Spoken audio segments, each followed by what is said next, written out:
Hello and welcome to the 106th of a second photography podcast. I had a little break for Easter and now I'm back. And today in the podcast, I'm going to be talking about asking people about their camera settings and what camera settings they used.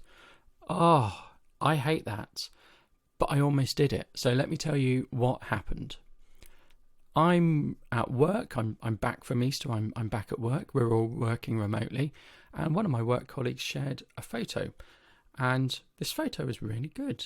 And they said this was a photo of a bird landing on a pond. And it was really good. And we weren't in conversation at the time. But the first thing that came to my mind was, oh, what camera settings did you use for that? And we weren't in conversation. It was like on a Yammer board type thing. So I looked at it and I thought, no, you shouldn't ask that. I hate it when people ask me that. Now, why do I hate it when people ask me that? And that's actually bugged me. It's bugged me for some time while sort of thinking about this podcast episode. Why do I hate it so much? What's wrong with it? And my first answer is people are cheating. And somehow I don't like that, and somehow I don't think that's fair. They're cheating in photography.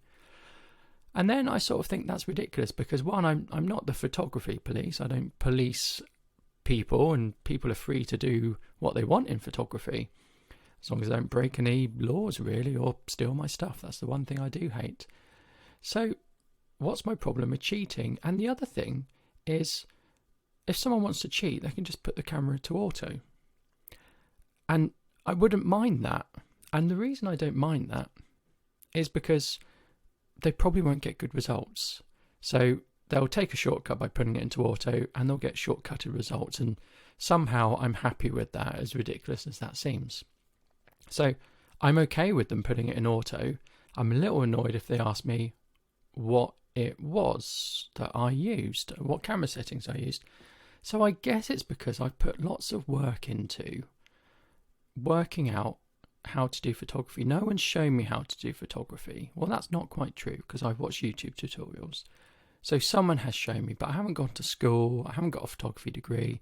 It's pretty much all self-taught. I've sat through those YouTube videos. I've gone out, I've taken a picture, I've looked at it, I thought I don't like that, and I've tweaked it, and I know what to do now. I know when to use flash. I know how to set my flashes up.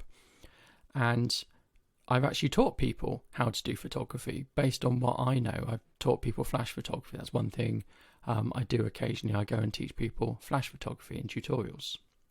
So I guess my resentment of the camera setting question comes from all that effort I put in. You just sort of want to steal it and make it your own and not bother to put the investment in that I've put in.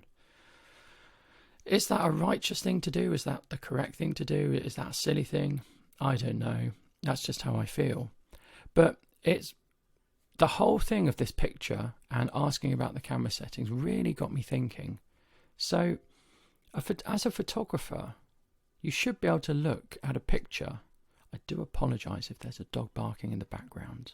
Hopefully you can't hear it. As a photographer, you should be able to look at a picture and sort of get an idea of what camera settings were used. So this is a bird landing in water. So it's going to have a high shutter speed. It's in the middle of a pond. Or actually, it's not in the middle of a pond. It's in the middle of a lake. Or it's on a lake. So probably I can assume the person didn't get into the water.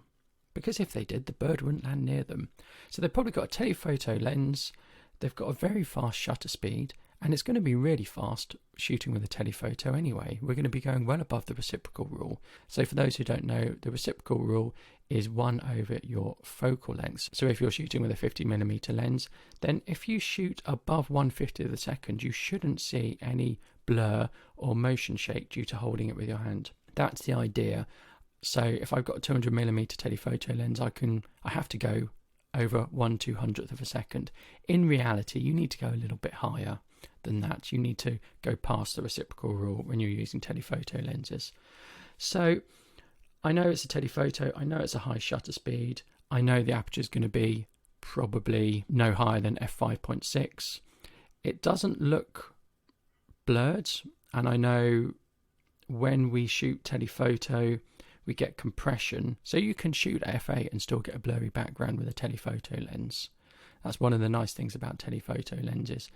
Probably, thinking about it, it probably wasn't a wide open aperture because the focusing isn't quite as good. So you need a bit of depth of field to get good focusing on fast moving objects. So I could look at it and I could guess, and I could learn from that experience of guessing. So what's my problem? Well, I guess I have no problem. I think, you know what, if I can work it out, maybe other people should be able to work it out. So just have a look and think about it is what I'm taking away. But probably the more important thing is, what camera are you using? That's the bigger question. And there's a bigger question still that's going to come up. What camera are you using? Were you using a compact camera? Were you using a phone? Were you using a full frame? Were you using a micro four thirds? And the reason that question is so much more important than camera settings is, one, you can put your camera in auto, and two, if you're going out to capture birds, it's really important you have the right kit. So what's the minimum kit I can get away with to go out and capture a bird landing? Can I do it with my DSLR or my kit lens? That's really what people would want to know. Because once you get out there, you can practice on birds that aren't fast moving, and you can practice and you can see what you get, and you can tweak it so you get what you want using your histogram on the back of your camera, or sending it over to your phone to preview. Well, there are a variety of ways. Bring a laptop with you. What I'm trying to get at is, if you know what kit to bring and you know what kit people have used to get success, then you can go out and you can practice, and you'll be in a better place than going out thinking, I need 1/300th of a second at ISO 800. That's not going to be massively helpful, but knowing what kit to bring might be helpful for you. So the other question that probably is the most important question about this photo, and what I should ask about this photo when I get round to speaking to this person, is how long were you preparing that photo for? So if you're a bird photographer, if you're photographing wildlife, have you been there for hours waiting for the perfect situation to happen, the perfect scenario of a bird landing? Or have you got out of your car, walked to the lake, pulled your camera up, a bird's landed, you've snapped it, you've got the perfect shot on your first go, and you go back to your car? Or have you spent 4 hours there? Or have you been going back one day for a week just to get that perfect image? Because it's more than the bird landing. It's, you don't want a hazy day. You don't want bad lighting. You want good, bright conditions, but not harsh shadows. You don't want people in the way. You want a nice sunset as well. So how long have you been preparing for that shot? Because you know what? If you've had to go one day, if you've had to go multiple days in a week, maybe I don't want to do that. Maybe I don't want to put that amount of effort in. So that is the most important question. How long did it take you, and how many tries did you take to get that perfect shot? And do you think it was worth it? Because what you think might be worth it, it might not be worth it for me.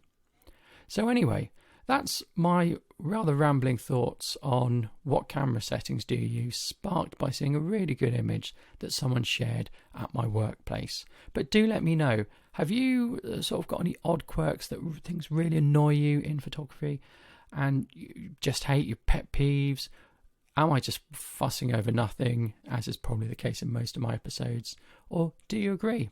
Do drop a comment and do let me know.